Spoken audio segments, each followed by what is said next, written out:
Students watching, welcome to 6th grade language. Today you'll want to have out your book called Language C. You'll need a pencil as well. We'll use some other supplies throughout the school year, but those are the things that you'll need for today's lesson. I'll let you know when you need other things. I've heard this question before. Students here, maybe you've thought to this question or asked it. Students watching, maybe you've wondered as well. Why is studying language important? Well, there are a lot of good answers to that question, but I can think of just a couple to share with you. One of the answers to the question is in the title of our book. Have you noticed what our book is called? God's Gift of Language C. The C helps us to remember that this is a 6th grade book, and it's not a 4th grade book and not a 5th grade book, but God's gift of language. Language is a gift from God. We can talk to each other because of the gift that God gave us. Do you know when God made Adam and Eve, He made them with the ability to communicate with each other right off the bat. They didn't have to learn a language. They didn't have to go to school even to learn it. God gave that gift to them right from the moment of creation.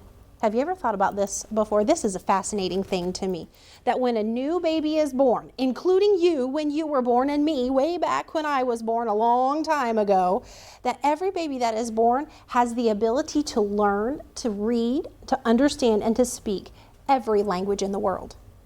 If you speak English as your first language when you were born, you weren't an English-speaking baby. You didn't come as an English speaker. You came when you were born as an anything speaker. Isn't it interesting how God made our brains that we have the ability to learn every single language in the whole world? Some of that learning comes more easily to us than other types of learning based on our surroundings. God gave us that gift of language and that gift of learning. If we don't use the gift of language the best that we can, we're not pleasing the Lord. Let's please the Lord by learning to use the gift that He gave us. Who invented language? Have you ever thought of that? Who was the first person who ever thought of communication? What do you think? Students watching? What do you think, Ethan? God. I think you're right. God invented language. If you look back into Genesis chapter 1, you will see the first spoken words in history. Let there be light. 4 little words, a complete thought. And what happened when God spoke? There was light. Immediately, action. Words are powerful.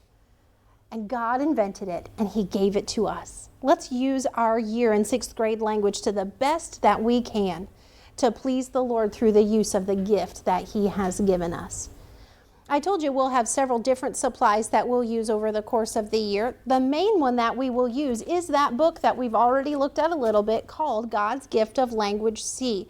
I'd like us to get to know our book a little bit more. Open your book to the table of contents right at the beginning. The table of contents pages don't have any page numbers on them, so I can't tell you to turn to a certain page. Just find those blue table of contents pages. You will quickly learn about me, students watching and students here, that my favorite part of language class is diagramming. I love to diagram. Here on the first page of the table of contents, you can find the first chance that we will have to diagram. Can you read through that table of contents and see when that first lesson will happen? Porter, what did you find? Lesson 10. I want you to stand and tell me what you found. Nice and loud. Lesson 10. Well, it's page 10. Page 10. And you're right, it says the sentence diagram. Let's look at page 10.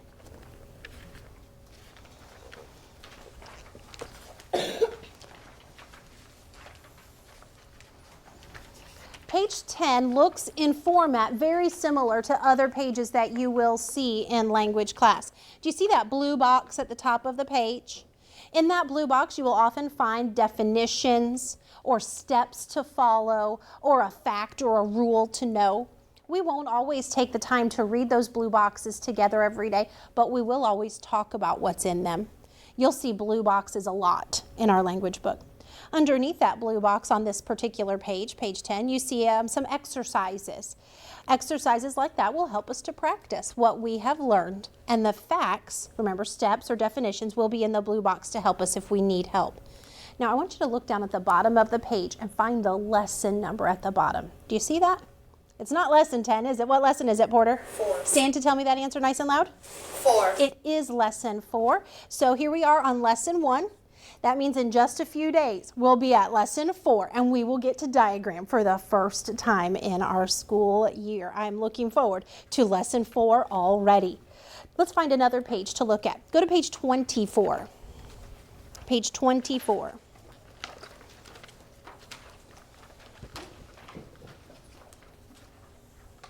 You'll notice that page 24 does not have a blue box at the top of the page, nor does page 25. If you flip over, you'll see that page 26 also does not have a blue box at the top of the page. Hey, here's a little sneak peek for you. When we come to the end of a unit, like we are on these pages, and there are no more blue boxes, but instead lots of practice sections, that's a good sign for us that there is a test coming. Here at where we're looking at pages 24, 25, 26, we are reaching there the end of unit 1, and I can tell you, if you look at the bottom of page 26, do you see the lesson number? What lesson number, students watching? How about girls here? Tell me loudly, girls. 12. There you go. It is lesson 12. I can tell you that lesson 13 is our first test in language class. I'll try to give you a heads up in plenty of time so you have a good reminder ahead of time about when your tests are. And I can just tell you now, our first one will come in lesson 13. Let's look at something else in our language books. Go to the back of your book and find page 290.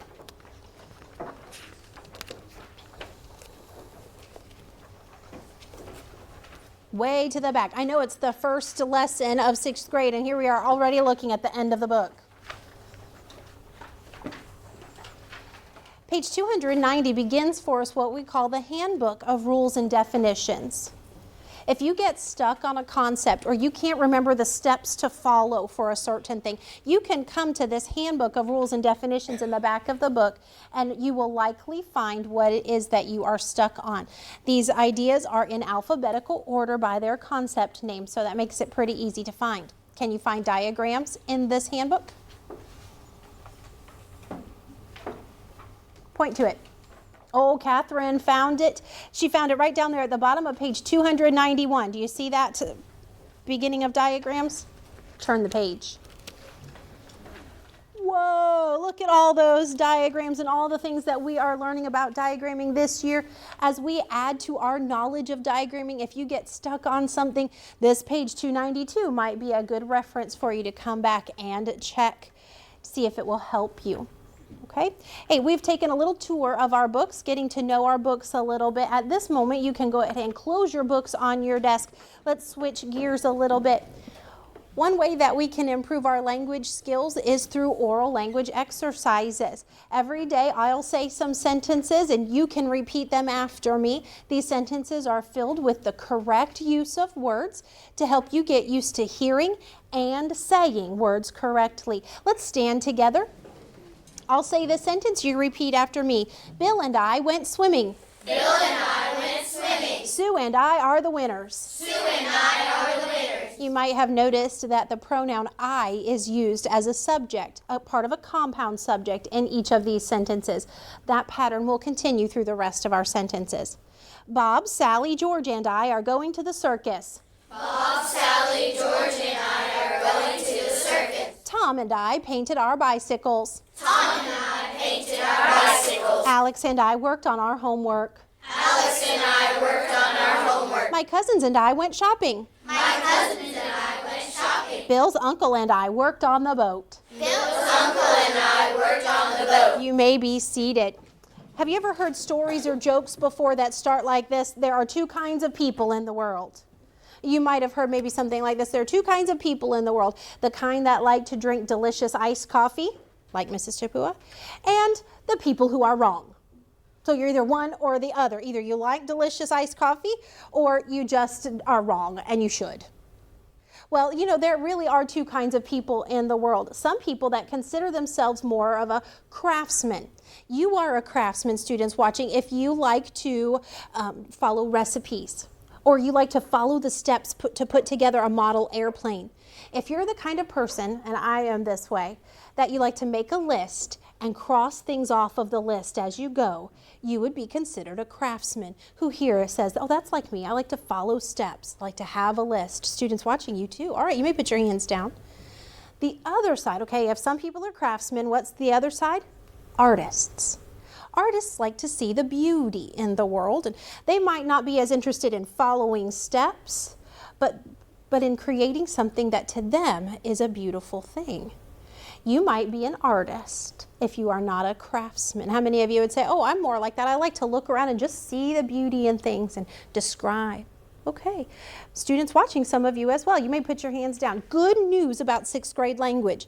We will help to build and grow our skills as craftsmen and as artists, and we will learn to put the two things together, using language correctly and beautifully. So if you would say, oh, I'm not a craftsman, I don't like to follow the rules, that's hard for me, we're going to help you this year. If you say, oh, I'm not that much of a creative writer, I don't like to just sit down and write, I'm going to help you this year, and we'll build our skills in both of those areas and put them together. It's going to be great. So artists and craftsmen, it's time to dive in. Today's lesson is more on the craftsman side of things. I want you to know a truth about language, and here it is. Here's a truth about our language. A sentence is a group of words that expresses a complete thought. It always has a subject and a predicate. This is an important enough fact that I want you to repeat it with me. A sentence is a group of words that expresses a complete thought. It always has a subject and a predicate. Here's an example of what I mean. Alia, read this sentence for us. A lemur is an animal similar to a monkey. Now, Alia, I could hear you well, but I'm not sure the students watching could. Could you read it one more time, nice and loud? A lemur is an animal similar to a monkey. We've got a complete thought. We have a subject, a lemur, that's what the sentence is about. And we have something about the lemur. Is an animal similar to a monkey? We have a sentence. Craftsmen only use sentences in their writing. Artists use mostly sentences in their writing. Fragments don't have much place in writing at all. What is a fragment? A fragment is a separated sentence part that does not express a complete thought. Say it with me. A fragment is a separated sentence part that does not express a complete thought. Very rarely do fragments fit in formal writing. In fact, you kind of have to be a famous writer that everybody already respects before you can start breaking the rules and using fragments in your writing and have it be okay. For our purposes, we don't want fragments in our writing. Take a look at this fragment. Read it for us, please, Marissa. After he buckled his seatbelt. Something's missing there. We don't have a completed thought. Can you, students watching, take that fragment and add words to it to make it have a complete thought? Let's see who can do that here. Oh, Alia wants to try. Alia? After he buckled his seatbelt, he started driving. What a wonderful way to fix that fragment. Ethan, let's hear yours. After he buckled his seatbelt, he drove away really fast. Oh, Alia and Ethan both fixed that sentence correctly. Both of them put that fragment, after he buckled his seatbelt, at the beginning of a sentence. Could you put after he buckled his seatbelt at the end of a sentence and add words at the beginning? Corvin, what are you thinking of? He sped after he buckled his seatbelt. He sped after he buckled his seatbelt. Well, we shouldn't do that, right? That's not a good story, but it is a good sentence, Corvin. I like how you added words to the beginning to make a good sentence. Think you can tell the difference, students watching, between a sentence and a fragment? Well, here's your chance to try. Students here, you're joining in with them. Read this one for us, Shania. In the shop on the corner of 5th and Main. Shania, what do you think? Sentence or fragment? Fragment. I agree. Can you make this fragment into a good sentence? Marissa? In the shop on the corner of 5th and Main is a candy store. Oh, a candy store. Students watching, what would you like to go shopping for on the corner of 5th and Main? Maybe candy, like Marissa. Maybe you would think of something else. This is a fragment, and we fixed it well. How about this one? Read it for us, please. Kenny. When knights wore armor. Sentence or fragment? Fragment. I agree. Rain, it's your turn. See if you can make that fragment into a good sentence.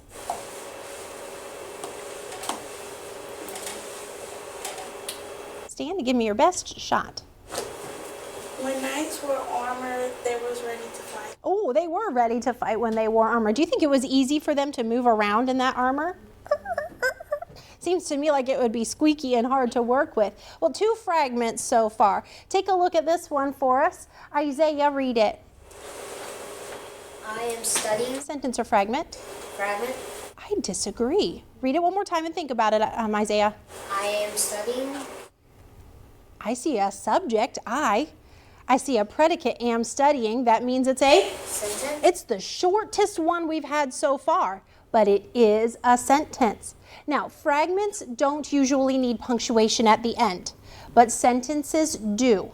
One of these groups of words then needs to have a period at the end. Would it be the first one, the second one, or the third one that you see, Emily?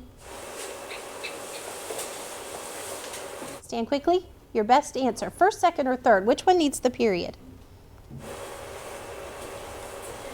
Oh, it can't be the first because the first one was a fragment and only sentences need to have end marks. Which one was a sentence? It was the third one, so I'll just go ahead and add in that period at the end of the sentence. I want you to open your language books, please, and let's look at page 2.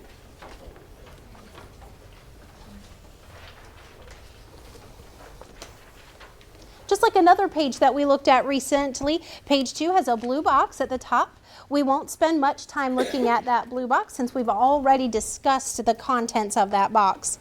We will look at the section called Think together. The instructions there say write S in the blank if the group of words is a sentence. Write F if it is a fragment. The first 3 should look very familiar to you. You'll want your pencil for this activity. Number 1, seems like I've heard this before somewhere. In the shop on the corner of 5th and Main. Sentence or fragment, Michaela? Fragment. Good answer. What about number 2, when knights wore armor, Theron? Fragment. You're correct as well. I am studying, Ryan? Sentence. It was. Now remember, one of those needs to have an end mark. Was it the fragment or the sentence that should have an end mark? Dalcoop? The sentence. So which one, number 1, 2, or 3? 3. We should put a period at the end of number 3. Do numbers 4 and 5.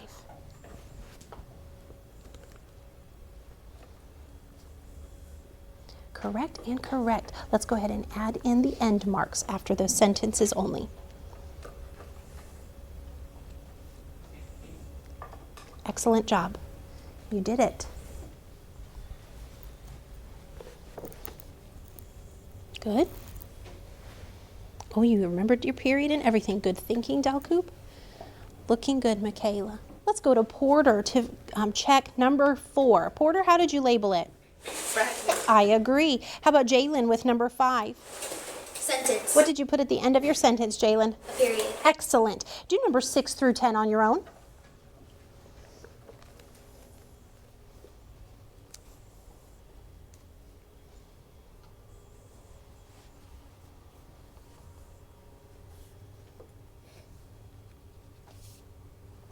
It's short, but this one is a complete sentence.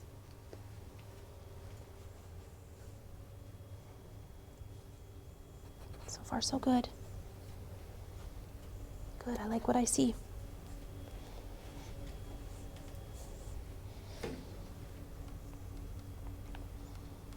Good, keep it up. You're good at this. Was this easy for you? I can tell. Hey, I want you to go back through and find all of your sentences and put an end mark at the end. Put a period. Okay, I like what I see in the blanks. Go back and add in your periods at the end of the sentences. Now this one is short, but it is a complete thought. We have a subject and we have a predicate. That one is the only one that I see that needs to be changed. It's short, but it is a complete thought. This one is short, but it is a complete thought. And this one is not a complete thought. That one's not a complete thought. This one is. That one. Looking good here. Very neatly done, Mella. That's, I think, the only one I disagree with. Looking good. Well, how did you do? Let's check our answers. I think we'll start right up here at the front with you, Nathan. Number 6, how did you label it? I called you the wrong name, didn't I? Yeah. This is Ryan. Ryan, you labeled number 6 how? Fragment. And that's the right answer. Number 7, Mella? Fragment. Perfect. Catherine, number 8. Sentence. What did you put at the end of your sentence? Period. Perfectly done. Tegan, number 9. Fragment. Well done. And Gavin, number 10. Sentence. Oh, I couldn't hear you. Sentence. Sentence is correct. What mark needs to go at the end of that sentence, Gavin? Period. Good thinking. Take your pencil, please. Put it in your book and close your book. Take a look at that. Some mint chocolate chip ice cream. How many of you would say that's a favorite of yours? My son Jared, who is in 5th grade this year, that's a favorite of his. Okay, you may put your hands down. Who says, I have a favorite flavor of ice cream, but it's not mint chocolate chip? What's your favorite, Michaela? Cotton candy. Ooh, that sounds delightful. Ryan? Snickers. Oh, another good one. What did you think of, Dalcoop? Chocolate chip cookie dough. Oh boy, I'm going to get hungry for ice cream if we keep talking like this in the middle of language class. Well, who would like an ice cream cone? Delicious, creamy, with a little bit of crunch from that cone. Okay, what if I handed you your ice cream cone, but it looked like this? Would that just be okay with you? Well, some people say yes, because a little something sweet is better than nothing at all. But wouldn't you agree that it's missing something? It's not as satisfying as the last one we looked at. Yeah, there's something missing, and it makes a big difference. I want you to think of fragments in our writing, like an ice cream cone with no ice cream. I've already told you, sometimes fragments have a place in writing, usually by people who are already famous and well respected for their writing. They can break the rules and get away with it. In 6th grade, not so much. We have to make sure that our fragments are not in our writing. Can I tell you a secret? We talk in fragments all the time, and it's okay. But writing in fragments, So how do we make sure that fragments don't appear in our writing? Well, here's one thing that we can do. One way to correct a fragment is to rejoin it to the sentence from which it has been separated. So you can take a look at my sample here. I've got a group of words that contains a fragment. Tegan, read those for us. You girls stay. Nice and loud, please. You girls stay here until we return. Now that first part, you girls stay here, that's a good sentence. But then I have a fragment. Until we return is not a complete sentence. So watch how I can fix that sentence. I rejoin the fragment to the sentence from which it has been separated. Mella, read my corrected sentence. You girls stay here until we return. All the same words. A little bit of change in capitalization and punctuation was all that we needed. Take a look at this group of words. There's a fragment in there somewhere. Theron, read it for us. Racing across the field, the linebacker tackled the runner. Now I want you to stay standing, Theron. I'm going to put you on the spot a little bit. Which part was the fragment? Is it the first group of words or the second group of words? The first group of words. You're right. The fragment comes first. Now watch how we can fix that. By rejoining that fragment to the sentence after it, we have fixed that fragment. Ryan, read that for us. Racing across the field, the linebacker tackled the runner. Hey, all the same words, just a little bit of change. I want you to look at something with me here. Do you see what's inside that circle? Nothing, right? How about that circle? Do you see what's inside of it that's different? What is it? Comma. You're right, it is a comma. Why did we need a comma in the second fix, but not in the first one? You'll notice that both of those circles come right where the two parts were joined together. Gavin, what are you thinking? A compound sentence. No, it's not a compound sentence. Corvin, what were you thinking? Because it would have been a run-on without the comma. No, that's not quite right either. It would not be a run-on. Here's the clue. It's not something that we've talked about yet, students watching or students here. So I'm not, you're not in trouble that you didn't know, okay? Use a comma to join a fragment to the sentence if the fragment comes first. You remember in that first group of sentences that we looked at, until we return, the fragment part was the second part. But in the sentences that Theron read for us, racing across the field, the fragment that he recognized came first. We need a comma. Use a comma to join a fragment to the sentence if the fragment comes first. Hey, in language class, we don't often get to take shortcuts. Sometimes we just Simply have to follow the steps. But I have some shortcuts that I'd like to share with you today that I think you're going to like. I want you to look right up here with me at the board. There are some marks that we can make in sentences that will give changes to the sentences without having to rewrite the whole sentence. Sounds good? One of those marks, we would call it insert or a caret. It doesn't really look like a carrot that you might eat. It looks more like an arrow, and it can go either way. I can use that caret to insert a mark of punctuation or a word or even lots of words. I might insert a word such as and using a caret. I might insert a mark of punctuation like a comma using a caret. That caret means insert, and it kind of, you put it where it would point in the sentence where you want it to go, like an arrow would point. Another proofreader mark that we can use is what we would do if a letter is lowercase but should be uppercase. So let's just say I've got my capital letter L, but it's not supposed to be capitalized. Instead of rewriting the whole word or the whole sentence, I just cross off and I write a lowercase LC. That stands for lowercase LC, okay? What if there was a word that needed to be capitalized, but it's not already capitalized? I'll just put it right here. We'll say my lowercase L should have been a capital letter. This is the easiest one. Look at what we do. Just underline it 3 times. That 3 underlines means capitalize me. And here's the last one, and it's my favorite one. What if we have a word in our sentence or a mark of punctuation that we don't want? Here's what we're going to do. We're going to circle it, whether it's a word or a mark, and then we connect what looks like a little cursive E to it. Do you see that? We call that omit, and it means delete or take me out.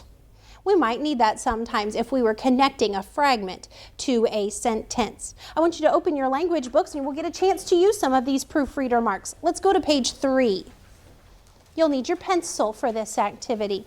At the top of page 3, you see a blue box that reminds us about how to fix a fragment. Then I see the section called Think A. The instructions there say, if both groups of words are sentences, write S in the blank. If one is a fragment, write F and correct the error as in the examples below. And you see how those examples show us how to label in the blank and how to use those proofreader marks in between the sentences. Do you notice that the proofreader marks in those examples are all kind of close together? Where those 2 sentences join, that's the important spot in the sentence. Let's look at number 1 together. Read it for us, Marissa. The package should arrive in the mail in a day or 2. Would you say that, Marissa, that is 2 good sentences, or is one of them a fragment? One of them is a fragment. One of them is a fragment. So label F in the blank. Thank you, Marissa. You may be seated. Now let's rejoin a fragment to the sentence from which it has been separated. The first thing I want you to do is omit the period. Did you circle it with a little tiny cursive E right there in the middle of the sentence to omit? Well, now that we have omitted that, we no longer need a capital letter at the beginning of in. So cross off that capital I and very small above it write LC for lowercase.